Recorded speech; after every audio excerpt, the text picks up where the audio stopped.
자, 성우야. 오늘 18강 영상을 좀 오늘 찍게 됐습니다. 18강은 네 부분에 1, 2, 3번을 합해서 했기 때문에 동사는 이제 중요한 것만 포인트 찝어가지고 설명드리고 마지막 네 번째 질문을 갖다 내가 전체적으로 해석을 해드리도록 하겠습니다. 일단 18-1은 과학기술이 발전했을 때 노동자의 고용에 미치는 영향이에요. 일단 기본적으로 좀 설명드리면 우리가 뭐 로봇이라든가 AI가 발전하게 되면 인간의 일자리를 침범하죠. 그러면 이제 일자리를 인간을 기계로 대체하는 거야. 그러면 우리 인간의 고용이 실업이 늘겠죠. 그러니까 고용이 줄겠지. 사람들을 고용하는 게. 근데 꼭 그런 면만은 있는 건 아니라는 거야. 오히려 새로운 분야, 뭔가 AI 프로그램을 만드는가, 챗GPT라든가 그런 뭐 인터넷에서도 여러 가지 분야가 있잖아. 그러니까 예를 들어서 의사의 역할을 기계가 대체할 수가 있어요. 로봇 의사가. 근데 그러면 그 로봇 의사를 만드는 사람이라는 일자리가 또 만들어지고, 그 다음에 그 로봇 의사를 갖다가 뭐 훈련시키거나 관리하거나 감시하거나 이런 역할들이 또 생긴다는 거야. 그러니까 무조건적으로 일자리가 사라지는 것만 있는 게 아니라 다른 일자리가 또 생기기도 한다. 근데 물론 거기에서는 좀 일부는 피해를 입겠죠. 원래 그 하던 직업을 잃어버린 사람도 있지만 또 새로운 직업을 하는 사람도 있다. 가 되는 거죠. 자, 근데 문장은 내가 어느 문장을 할 거냐면 여기 사람 이름 나오는데 에즈데런 아세모글루라는 사람과 파스쿠얼 레스트레포라는 사람이 지적했던 것처럼, 근데 이건 중요한 게 아니고 여기부터 합니다. Brilliant technology, 아주 탁월하고 훌륭한 그러한 기술들은 much preferable이라는 단어인데요. 얘 갖다가 좀 먼저 설명을 드리겠어요. 얘가 prefer, 얘가 당연히 선호하다의 뜻이죠. 근데 얘를 갖다가 우리가 쓸 때 이런 식으로 써요. prefer A to B. 그러면 A를 선호하는 거예요. 근데 뭐보다? B보다. 그래서 이때의 to가 마치 비교급에서의 then처럼 뭐뭐보다의 뜻이에요. 근데 이게 이제 약간 문법적인 얘기를 좀만 더 하면 원래 이 자리에 요즘에는 then을 쓰기도 하거든. 근데 원칙적으로는 prefer 다음에는 to를 써야 돼요. 이게 라틴어에서 나왔대요. 몰라도 되긴 하는데 영어가 아니라 라틴어에서 나온 비교급들은 뒤에다가 뭐뭐보다의 to를 써요. 그러면 여기서 preferable이라는 표현이 왔거든요. 그럼 얘는 어떤 뜻이냐? be preferable. 뜻이 뭐냐? A가 더 선호되어진다는 거야. 근데 뭐보다 선호되어지냐면 to B가 되는 거죠. 이때의 to가 여기와 마찬가지로 대의 역할이에요. A가 더 선호되어져요. 뭐보다? B보다. 결국 부등호가 이쪽으로 열리는 거죠. 그래서 be preferable to 하게 되면 앞에 있는 A가 뒤에 있는 B보다 더 선호되어진다. 일단 prefer라는 동사부터가 전치사 to를 쓰는 이런 형태이기 때문에 preferable이 나와도 이렇게 to를 쓴다가 되겠어요. 그러면 다시 요 사람들이 지적했던 것처럼 훌륭한 과학기술이 훨씬 더 선호되어져요. 근데 뭘 위해서? 이런 노동력에 대해서. 근데 뭐보다 선호되어지냐면 그냥 메디컬 하게 되면 그냥 보통의 훌륭하지 않는 그저 그런 의 뜻이거든요. 그저 그런 것보다. 이때 원은 당연히 테크놀로지가 되겠죠. 테크라고 쓸 때. 그래 다 쓸게요. 테크놀로지가 되겠습니다. 근데 왜 그러냐면 because 그들이 우리를 갖다가 좀 더 부자로 만들어주고요. 그 다음에 그들이 좀 더 많은 수요를 갖다가 창출해줘. 근데 뭘? 다른 상품들을 위해서.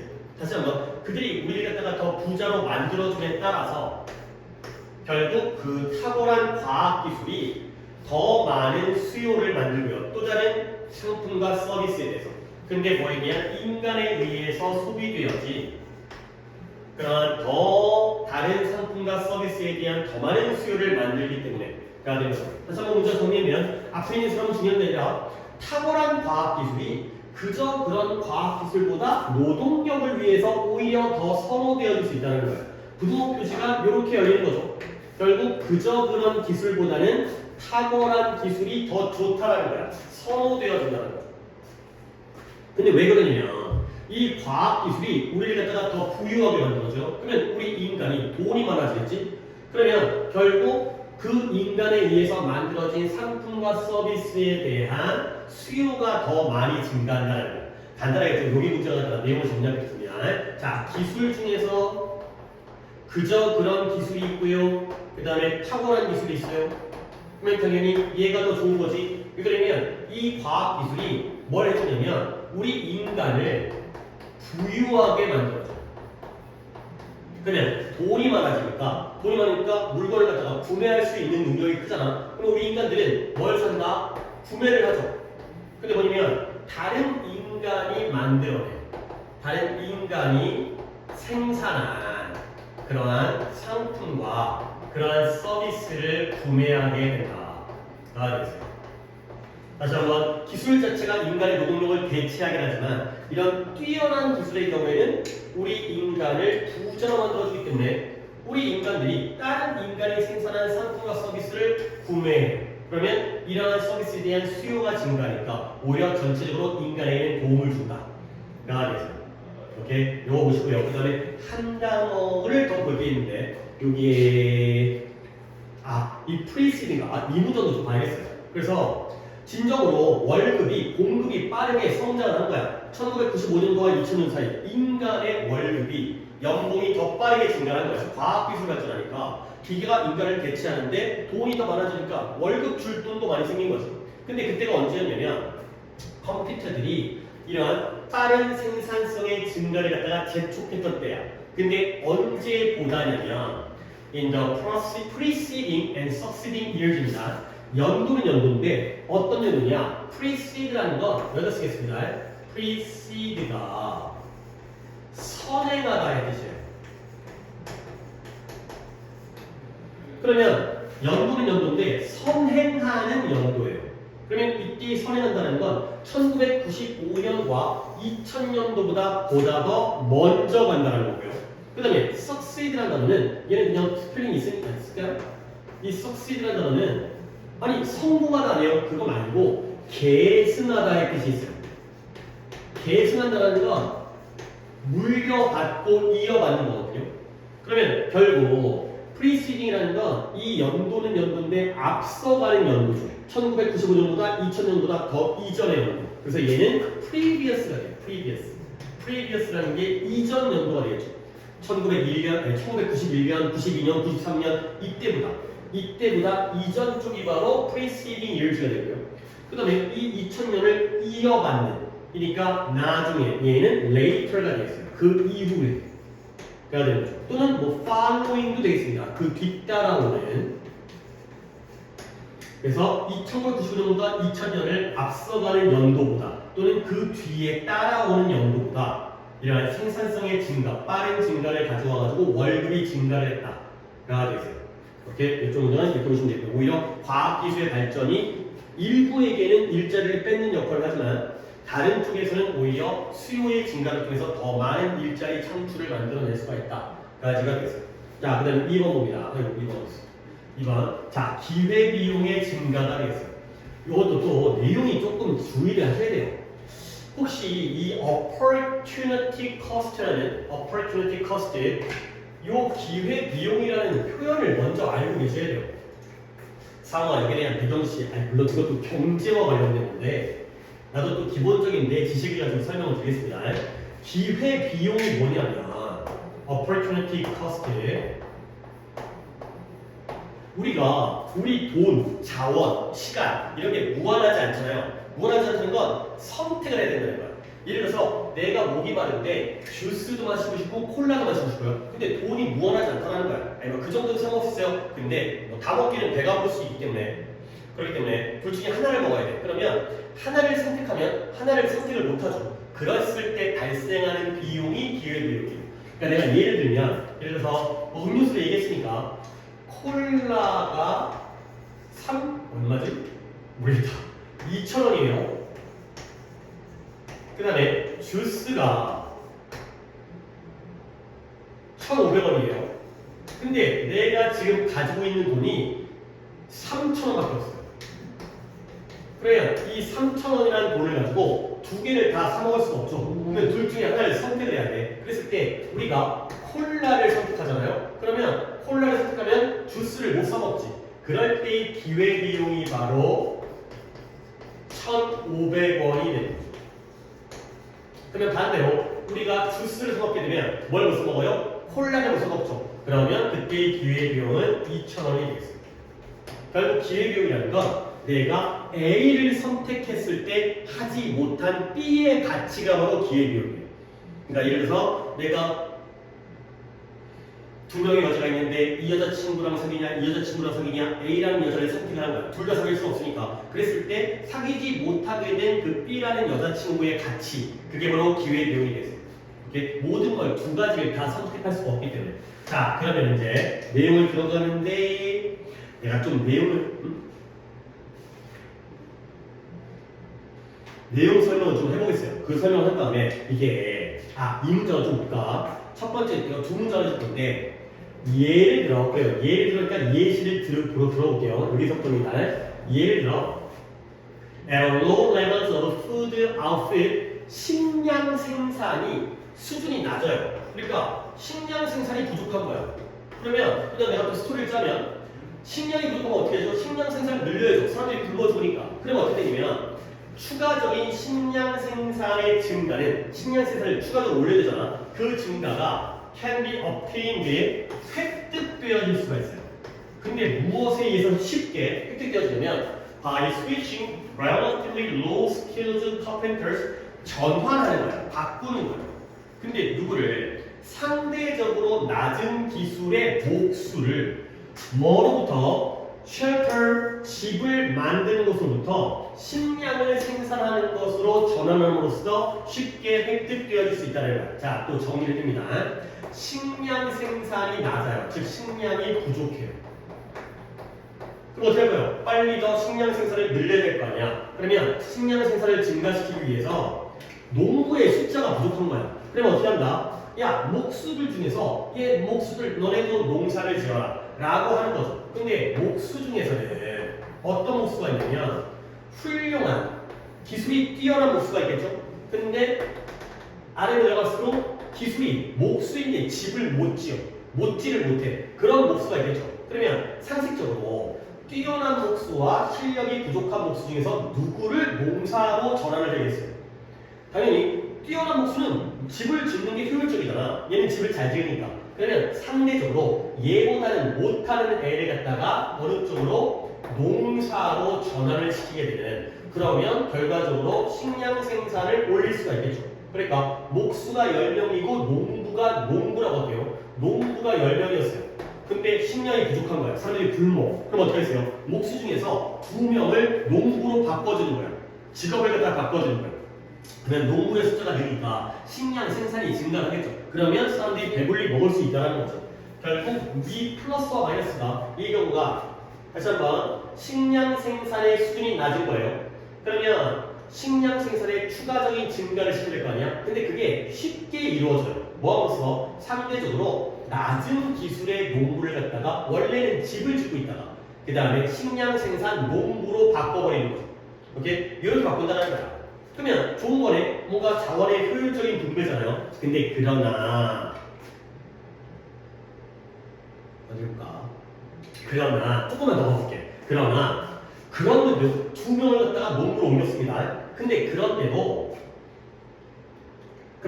to get even more food output 더 많은 식량 생산이 필요한 거야. 그래도 식량이 부족해요. 그럼 어떻게 되세요? 그 윗단계가 농부로 옮겨지겠죠. 제일 못하던 목수는 야, 나는 목수로 자질이 없는 것 같아. 농사를 지어야겠다. 이렇게 직업 전환이 가능하거든. 근데 그래도 식량이 부족해. 그러면 얘가 옮겨가겠지. 근데 그래도 식량이 부족해. 그러면 얘가 올라가겠죠. 얘가 올라가겠죠. 점점 더 하다 보면 목수 일을 잘하던 애들까지 굶어 죽을 수 없으니까 농사 일로 옮겨지게 되는 거죠. 오케이. 그래서 그 다음에 한 문장이 결국 그 다음에 so까지가 됐어. 그러면 이제 어떤 결과가 나오냐면 so 결과적으로 그러므로 아주 숙련된 농부를 사용하는 거야. 근데 뭐하도록? 농사짓도록. 그러니까 안 그래도 원래부터 목수 일을 잘하던 애를 근데 얘를 갖다가 농사일로 전환을 하는 거지. 근데 그렇게 되면 유진 이건 뭘 초래한다? 상대적으로 더 큰 기회 비용을 초래하죠. 근데 뭐보다 using the unskilled 숙련되지 않은 목수를 농사짓도록 사용하는 것가 되어 있어요. 그러니까 다시 한번 뭔 소리냐? 예를 들어서 숙련되지 않은 목수는 예를 들어서 목수 일을 해도 한 달에 1,000원을 번다고 쳐봐요. 근데 얘를 갖다가 농부로 바꿨어요. 물론 농사도 못 지을 수 있는데 농사를 짓게 시켰더니 1,000원을 벌었어요. 그러면 결국 얘를 포기하고 얘를 선택한 거지. 그러면 기회비용은 1,000원이죠. 근데 이 목수는 뛰어난 목수예요. 그러면 얘는 한 달에 2,000원을 벌었어요. 원래 잘 나가는 목수예요. 근데 식량이 부족하다 보니까 얘를 갖다가 농부로 바꿨죠. 근데 물론 이걸 잘하는 놈이 이것도 잘할 수 있겠지만 원래 목수 일을 잘하는 사람이 농사 일을 잘한다는 보장은 없잖아요. 그러면 얘는 그대로 1,000원을 벌어요. 그렇게 되면 이걸 포기하고 이걸 하게 시켰지. 그러면 기회비용이 얼마가 되는 거죠? 이게 되는 거죠. 결국 기회비용이 증가하는 부정적인 결과를 가져온다가 되는 거죠. 그러니까 이제 결국 기술이 없는 목수를 농사일로 바꾸는 것까지는 괜찮은데 점점 더 계속해서 농사일로 바꾸다 보면 뛰어난 목수가 농사를 짓게 되면은 목수일을 못하니까 집을 못 짓게 되니까 우리 사회가 포기하게 되는 기회비용이 증가하는 이런 부정적인 결과를 가져온다가 되겠어요. 네, 여기 동작 봤고요. 그 다음에 3번 갑니다.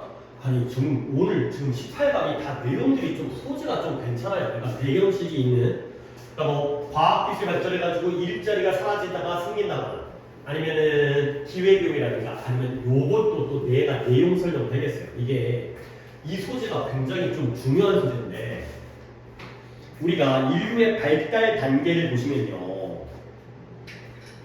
우리가 예전에는 수렵 채집 생활을 했습니다.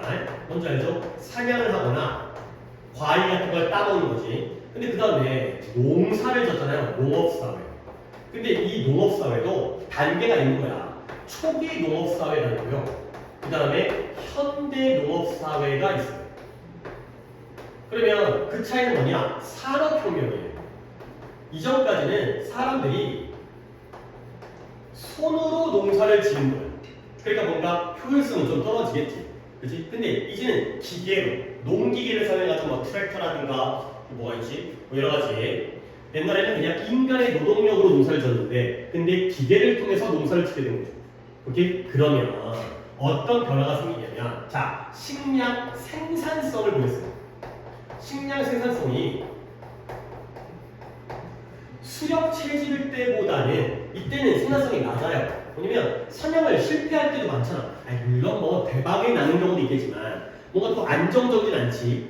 근데 농사를 짓게 되면서 식량 생산이 증가를 해요. 근데 문제가 뭐냐면 인구예요.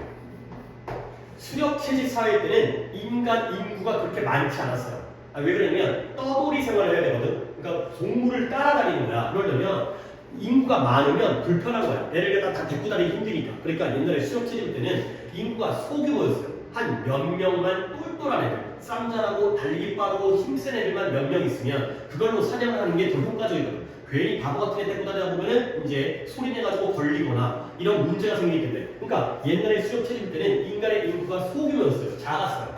그러면 식량 생산성이 낮아도 먹을 입이 적으니까 자기들끼리 잘 나눠 먹었다라는 거예요. 근데 농업으로 전환했어요. 그러니까 농사를 짓다 보니까 물론 고기 먹는 것보다는 쌀 먹는 게 더 고기를 못 먹긴 하지만 곡식을 먹다 보니까 생산성이 증가했거든. 근데 정착 생활을 하다 보니까 인구가 급격하게 증가를 해버린 거야. 결국 생산성은 증가했는데 먹을 사람이 입이 많아지는 거야. 결국 뭐죠? 결국에 각자에게 1인당 돌아가는 거야. 결국 인구가 증가하니까 1인당 돌아가는 거는 이때나 마찬가지였다는 거지. 이 일은 농사 짓는 게 더 힘들게 되고 사냥하는 건 가만히 앉아있다가 지나가네 가서 잡아. 물론 실패의 가능성이 있지만 띵까띵까 하다가 한 마리 잡으면 대박 나는 거거든. 근데 농사는 1년 내내 노동이 필요하잖아. 그러니까 결국 수렵 채집일 때보다 오히려 좋아질 게 없는 상황이었다는 거야. 근데 현대사회에서의 산업혁명은 이 생산성을 급격하게 증가를 시켰죠. 인간이 노동력을 사용하는 것보다 기계를 사용하니까 훨씬 더 많은 토지에서 더 많은 양을 생산하는 거야. 그러니까 물론 인구가 성장하긴 했지만 인구 성장의 비율보다 생산성이 급격하게 증가했기 때문에 결국에 1인당 얻는 획득량, 1인당 획득량이죠. 식량에 이거는 이때보다는 증가를 했다가 되겠어요. 오케이? 그러면 다시 옛날에 수렵채집에서 초기 농업사회에서 현대 농업사회로 옮겨진 거지. 그러면 1번, 2번, 3번 중에 누가 제일 불쌍해? 얘가 제일 불쌍하다는 거예요. 중간에 끼어 있는 거예요. 그러니까 이때에는 아니 결국 생산성이 낮아도 인구가 적으니까 고기 먹잖아. 가끔 먹어도 고기 먹잖아. 그리고 노동력도 별로 안 들어. 근데 이때는 열심히 일해갖고 결국 같은 양의 밥 먹잖아. 그렇지? 곡식 먹잖아. 근데 이때에는 이제 곡식을 배부르게 먹고요. 그다음에 뭐 가축의 소고기나 닭고기나 치킨도 먹을 수 있으니까 이때가 제일 안 좋았다는 내용이 되겠어요. 이렇게 이해를 하시고 문장은 마지막 문장을 보겠습니다. 요겁니다. 자, 많은 respect라는 걸 저번에 얘기했었는데 이게 측면입니다. 측면. aspect의 뜻이죠. 여러 측면에서 수백 세대예요. 이 농사들의 수백 세대예요. 근데 이 농부들이 어떤 농부들이냐면 who lived before fossil fuel revolution, 화석 연료 혁명. 이때 산업혁명 이전에 화석 연료, 석탄 석유를 통해서 증기 기관을 만들었던 산업혁명과 같은 개념입니다. 화석 연료 혁명이 산업혁명과 마찬가지고요. 그 전에 살았었던 여러 수백 세대의 농부들이에요. 누구요? 2번 애들이에요. 2번 애들. 요 2번 애들이, 2번이요, 2번. 요 중간에 있었던 농부들은 이미 돈을 지불한 거야. 근데 뭐에 대해서? 우리의 연장된 수명, 우리의 수명이 증가했고요. 그 다음에 우리의 확장된 허리선에 대한 지불을 얘네가 지불했다는 거야. 오케이? 그러면 이때 우리는 누구예요? 이게 3번이에요. 그러니까 이분들이 열심히 고생을 해갖고 우리가 수명이 는 거예요. 얘네가 농사를 열심히 지어가지고 애들 많이 낳았을 거 아니야. 인구가 증가했지. 그러면 거기서 태어난 우리 현대인들이 3번이 되는 거죠. 이분들 덕분에 우리가 인간의 수명이 는 거예요. 삶이 좋아지니까. 그리고 허리선도 증가를 했어요. 뭐요? 뚱뚱해진 거죠. 배불리 먹다 보니까. 근데 거기에 대한 대가를 누가 지불했다? 2번이 지불해줄 거예요. 우리 조상들, 이렇게 힘겹게 농사짓던, 자기 손으로 농사짓던 사람들. 근데 뭐하고서 삶을 견뎠어요. 어떤 삶이냐? That were mostly shorter, 더 짧고요. 더 gloomier, 우울한. 그 다음에 더 힘든. 근데 뭐보다? 우리보다. 그러니까 결국 2번은 우리 3번보다 어떤 삶을 살았다? 우리보다 수명이 짧고 더 인생이 우울하고 그 다음에 더 빡센 그러한 삶을 갖다가 살았고요. 그 다음에 그리고 almost 거의 확실하게 tougher 더 힘들어요.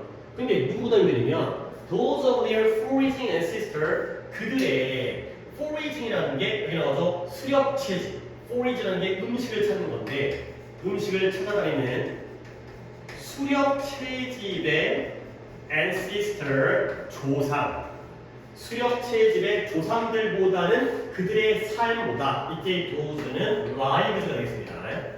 수렵채집인들의 삶보다 더 tougher, 더 힘든 삶을 살았다는 거예요. 결국 수렵채집인의 조상들은 몇 번이죠? 1번이죠.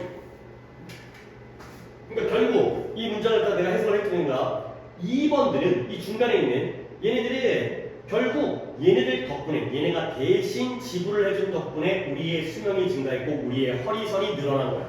우리가 살도 찔 수가 있었다는 거죠. 얘네는 이제 홀쭉했는데 근데 얘네들이 견뎠던 삶 우리의 조상님들이긴 하지만 우리 3번보다는 더 짧고 더 우울하고 더 빡세요. 그리고 1번과 비교해서도 1번보다 노동력이 더 많이 들어가는 거야. 농사를 짓다 보면 생산성은 증가하지만 그러니까 수렵채집인 1번의 삶보다 더 힘든 삶을 살았다. 그걸 견뎠기 때문에 이렇게 우리가 발전해간 것이다. 그러니까 우리가 수렵채집 농업사회가 아예 이렇게 어떤 뭐라 그래야 돼? 이게 직선에 일방향적으로 성장한 게 아니라 처음에 수렵채집이었다가 조금 안 좋아졌다가 다시 좋아지는 이런 상황이 됐어요. 이때 나름대로 살만했는데 초기 농사 때는 고생을 더해. 그러다가 결국에는 산업혁명을 통해서 더 좋아지는 이런 식의 의미가 되겠습니다. 이렇게 3번 했고 그다음 마지막 4번 갑니다. 4번은 좀 더 전체적으로 볼 거니까 자 조금 이것도 한 18번은 다 어려운 것 같아. 기억과 상상의 구성적 과정이 되겠습니다. 자 이거는 미리 정리를 안 하고 글을 갖다가 읽어가면서 설명을 해드리도록 하겠습니다. 자, contrary to 뭐뭐와 반대로 뭐뭐와 반대로 무엇과 반대로냐 일반적인 그러한 관점과 반대로 센스라는 게 감각도 있고 의미도 있지만 일반적인 관점과 반대로 기억과 상상입니다. 약간 미리 한번 볼까? 기억이라는 건 약간 방향이 어느 쪽이에요? 기억은 우리가 과거 일을 기억하겠죠. 미래를 기억할 수는 없잖아. 그러면 상상은 뭐예요? 물론 옛날에 그랬겠지도 상상할 수 있지만 내가 실제로 보지 못한 일들을 상상하잖아. 그러니까 약간은 기억이라는 건 좀 과거 쪽 방향이고 상상이라는 건 앞으로 어떻게 될까라는 좀 미래 쪽 방향이에요. 그러니까 방향성이 이걸로 완전히 대조관계가 만들어지지 않지만 우리가 평소에 이해하는데 기억이라는 건 과거 쪽 방향이고 상상이라는 건 미래 쪽 방향에 좀 가깝겠죠. 어떻게? 내가 이런 대조관계는 굉장히 좋아하니까. 그러면 기억은 과거 쪽이고 상상은 미래 쪽인데 may not be the two 이것이 두 가지의 서로 독립된 과정이 아닐 수도 있다는 거예요. 주의해야 될 게 독립된 과정이 아닐 수도 있다는 것. 결국 독립되지 않았다는 거 아니야? 결과적으로 어떤 의미가 되면 이 두 가지 기억과 상상이라는 게 뭐일 수 있다? 서로 interdependent일 수가 있다는 거. 이게 뭔 뜻이냐면 dependent가 의존하는 거죠. 의존하는. 근데 into가 붙었죠? 그러면 얘는 상호 의존하는 거예요. 결국 기억이라는 것과 상상이라는 건 서로 별개가 아니라 독립되어진 별개가 아니라 서로에게 의존한다.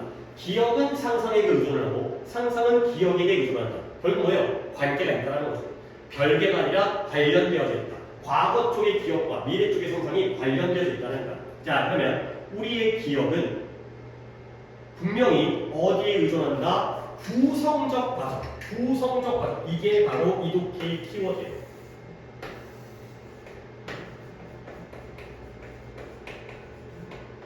기억이라는 게 구성적 과정에 의존한다는 거예요.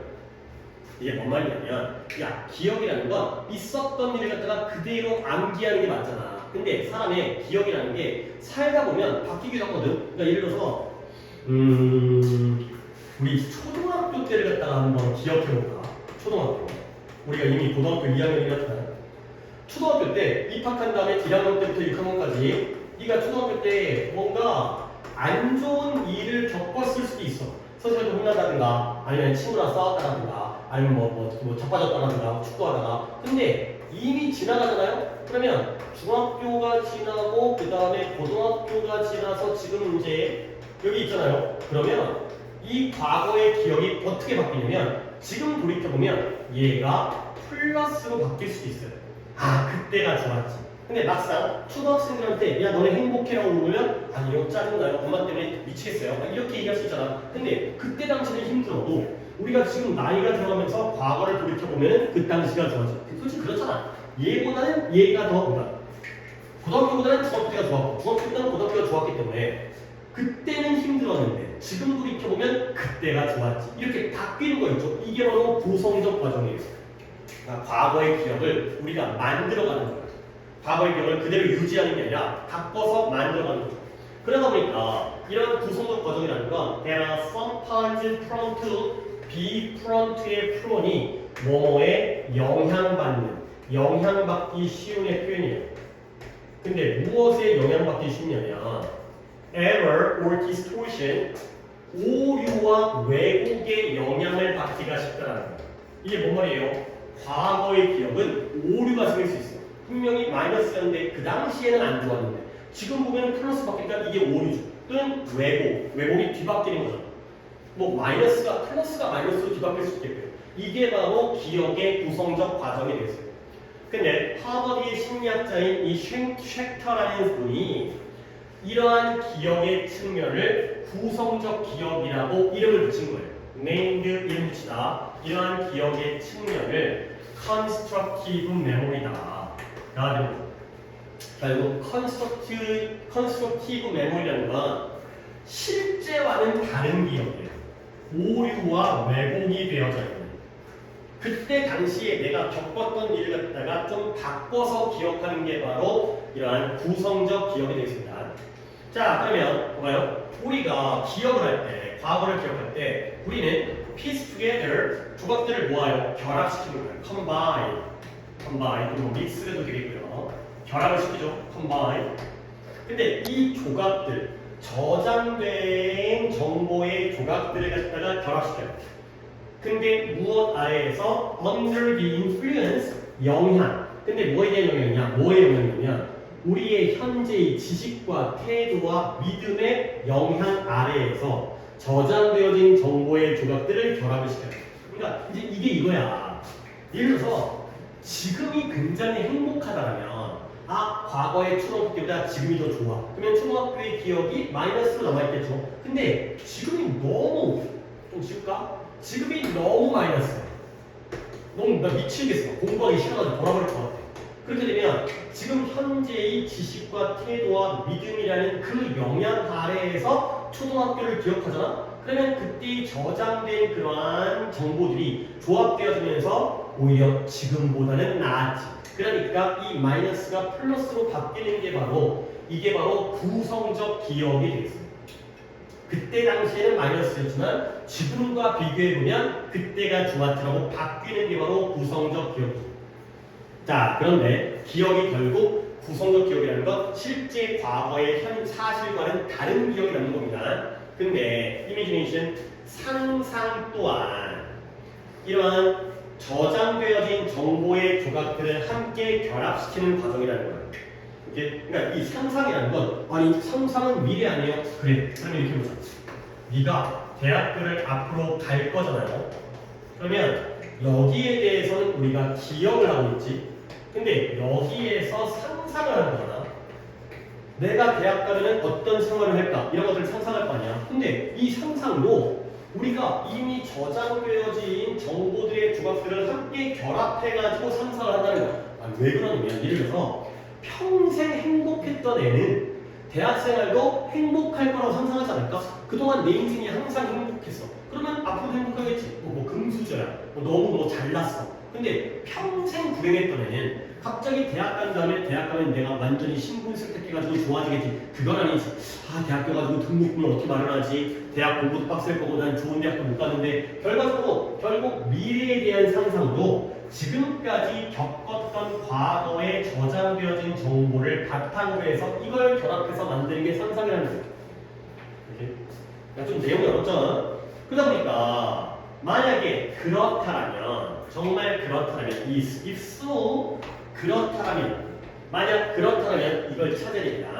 그렇다면 it could be more efficient 훨씬 더 효율적이라는 거예요. 근데 뭐 하는 게 효율적이냐면 우리 뇌가 가정이나 to share 공통의 구성적 과정을 공유하는 게 더 효율적이라는 거지.